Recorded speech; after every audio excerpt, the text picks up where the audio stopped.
Hi everyone. This is an introductory video for Chapter 14, which is on sampling distributions for means. So on the left, I have an applet that is going to allow me to show you some sampling distributions, one for size 25 and one for a sample size of 5.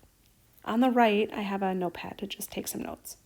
So the top distribution is the distribution of the population. And you can see that the population mean, which we denote with mu, is equal to 16. And the population standard deviation, which we denote with sigma, is equal to 5. So I'm going to look at a distribution where all the samples are size 25 and a distribution where all the samples are size 5. This middle piece where it says sample data, that's going to be the animation of actually taking the sample. So I'm going to take one sample here. This is of size 25, so it's randomly choosing 25 from the population, calculating the mean, and then it's going to plot it in the distribution. I'll do it again for size 5 and plot that mean in the distribution at the bottom. So you can see that we got two different sample means. This is just sampling deviation. It doesn't mean that there's anything wrong. It has nothing to do with the sample size. It's just that we're going to get different means when we take different samples. So let's try this again. So again, it's taking 25 from the population, calculating the mean, and then plotting it in that sample distribution. Then a size 5 and plotting that. So right now we can't make any conclusions. Let's do 5 more samples. So in this case, it's not going to do the animation of actually pulling the samples. It's just going to plot the means for 5 samples, 5 of size 25 and 5 of size 5. And we get that. You can already see that the distribution for the sample size 5 is more spread out than the distribution of sample size 25. Let's do it again. So there's 5 more. We can't really draw any conclusions, so let's take a whole bunch of samples. I'm going to take 10,000 samples of each. And now you can see if I fit this to a normal curve, these are both unimodal and very, very close to symmetric. You can also see that the mean of the sampling distribution for both of them is very close to 16, which was the population mean. So the mean of the sampling distribution of the sample means is 16.01 for a sample size of 25.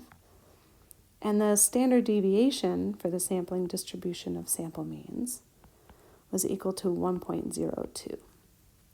For size 5, the mean of the means is 16.02, and the standard deviation of the means is 2.24. So notice that for all 3 of these, the mean of the sampling, or the mean of the distribution, is 16. So the mean of the sampling distributions is the same as the population mean. The standard deviation, however, is different. The standard deviation for the population is the largest, and as the sample size gets bigger, the standard deviation gets smaller. There is a formula to figure out the standard deviation of the sampling distribution. The standard deviation of the sampling distribution is the standard deviation of the population divided by the square root of the sample size. So for our size 25, this would be 5, the population standard deviation, divided by the square root of 25. And square root of 25 is 5, 5 divided by 5 is 1. So you can see that's really close to 1.02.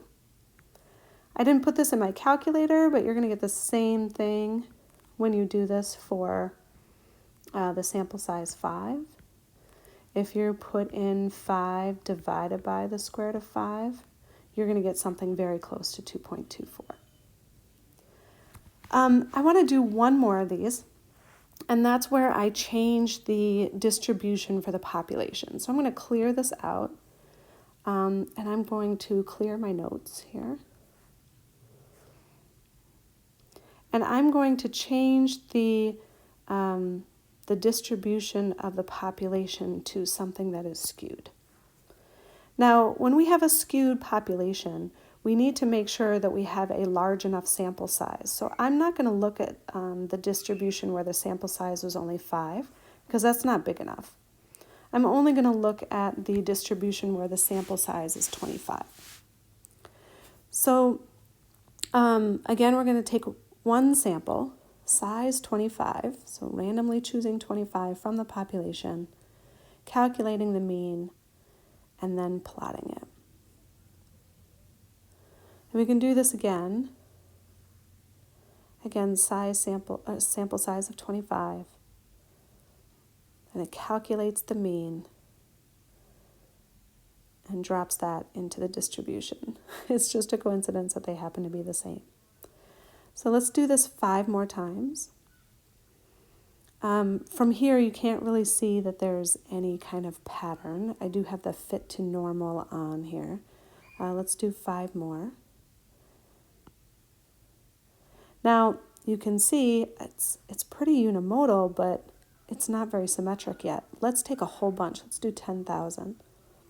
Now notice that it's very much fits to the normal distribution. It's unimodal, it's symmetric, and I forgot to write down. So my population mean here for this skewed graph is 8.08, and the population standard deviation was 6.22. Now for size 25, even though the population is not unimodal and symmetric, the sampling distribution is.